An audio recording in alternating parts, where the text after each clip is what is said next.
আসসালামু আলাইকুম এভরিওয়ান, সবাইকে স্বাগত জানাচ্ছি ফুড লাভার কিচেনে আরও একটি রেসিপি দেখার জন্য। আমার আজকের আয়োজনে রয়েছে ভিন্ন স্বাদের ফুলকপি ভাজি। শীতকালীন সাদা সবুজ এই সবজিটাই একটু যত্ন করে রান্না করলে সেটাই হয়ে ওঠে অসাধারণ। আজ সেই ঘরোয়া স্বাদের ফুলকপির সবজি আপনাদের জন্য ঘরে থাকা সামান্য কিছু উপকরণ দিয়ে আমি তৈরি করে দেখাবো আজকের মজাদার ফুলকপি ভাজি। এই ফুলকপি সবজি যেদিন তৈরি করবেন সেদিন রুটির পরিমাণ একটু বাড়িয়ে বানাতে হবে। অনেক বেশি ভালো লাগে রুটি কিংবা পরোটার সাথে এই ভাজিটা। ফুলকপির এই ভাজিটা তৈরির জন্য প্রথমে চুলায় একটি প্যান বসিয়ে দিয়েছি, তাতে পরিমাণ মতো পানি দিয়েছি। পানিটা যখন ফুটে উঠবে তার মধ্যে আমি কেটে রাখা ফুলকপিগুলো দিয়ে দিব এবং সামান্য লবণ দিয়ে দিব। ফুলকপিগুলোকে আমি এরকম ছোট ছোট করে কেটে ভালোভাবে ধুয়ে পানি ঝরিয়ে রেখেছিলাম। এবার ফুটন্ত পানির মধ্যে ফুলকপিগুলোকে আমি 3 থেকে 4 মিনিটের মতো ভাপিয়ে নেব। ভাপানো হয়ে গেলে আমি এটাকে একটি ছাঁকনির মাধ্যমে পানি ঝরিয়ে নেব। এবার একটি প্যানে দিয়ে দিচ্ছি 1/4 কাপ রান্নার রেগুলার তেল। তেলটা গরম হয়ে আসলে দিয়ে দিব 3টার মতো গোটা শুকনো মরিচ, দিয়েছি একটা তেজপাতা এবং অল্প আস্ত জিরা। এবার এগুলোকে কিছুক্ষণ ভেজে নেব।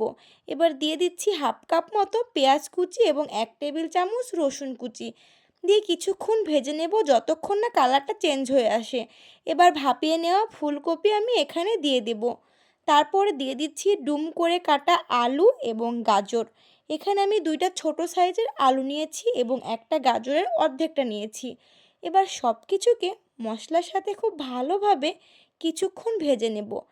এবার 1/2 চামচ হলুদ গুঁড়ো, 1/2 চামচ লাল মরিচের গুঁড়ো দিয়ে দিয়েছি, 1/2 চামচ ধনিয়ার গুঁড়ো, 1/2 চামচ জিরার গুঁড়ো এবং স্বাদ মতো লবণ দিয়ে এটাকে আমি খুব ভালোভাবে খুব সময় নিয়ে ভেজে নেব।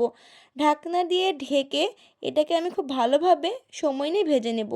ফুলকপি আর আলুটা যখন আমার প্রপারলি সেদ্ধ হয়ে যাবে তখন আমি একটি টমেটো ছোট ছোট কিউব করে কেটে এর মধ্যে দিয়ে দিব। দিয়ে দিয়েছি 1 টেবিল চামচ মটরশুঁটি। এবার সব কিছুকেও খুব ভালোভাবে মিক্সিং করে নিতে হবে। এবার মাঝখানে একটা ডিম দিয়ে দিচ্ছি আর দিয়ে দিব ঝালের জন্য কিছুটা কাঁচামরিচ কুচি। এবার সব কিছুকে খুব ভালোভাবে কিছুক্ষণ নেড়ে চেড়ে রান্না করে নেব। নামানোর কিছুক্ষণ আগে দিয়ে দিব কিছুটা ফ্রেশ ধনিয়া পাতা কুচি। এবার চুলার হিটটাকে বাড়িয়ে দিয়ে আরও 2 মিনিটের মতো আমি এটাকে ভেজে নেব। তৈরি হয়ে গেল আমাদের ফুলকপি ভাজি। এবার এটাকে আমি গরম গরম পরিবেশন করব ভাত কিংবা পরোটার সাথে। আর এটা কিন্তু রুটি দিয়ে খেতেই বেশি ভালো লাগে। ফুলকপির এই রেসিপিটা ট্রাই করে দেখতে পারেন, সবাই অনেক পছন্দ করবে। রেসিপি ভালো লাগলে লাইক এবং কমেন্ট করে আমার পাশে থাকবেন, কারণ আপনাদের লাইক এবং কমেন্ট আমাকে অনেক বেশি উৎসাহ দেয়। আর যারা এখনও আমার চ্যানেলটি সাবস্ক্রাইব করতে ভুলে গেছেন অবশ্যই সাবস্ক্রাইব করে দিবেন। ফেসবুক থেকে দেখে থাকলে পেজটি ফলো দিতে কিন্তু একদম ভুলে যাবেন না। সবাই অনেক ভালো থাকবেন, আমার জন্য দোয়া রাখবেন। আল্লাহ হাফেজ।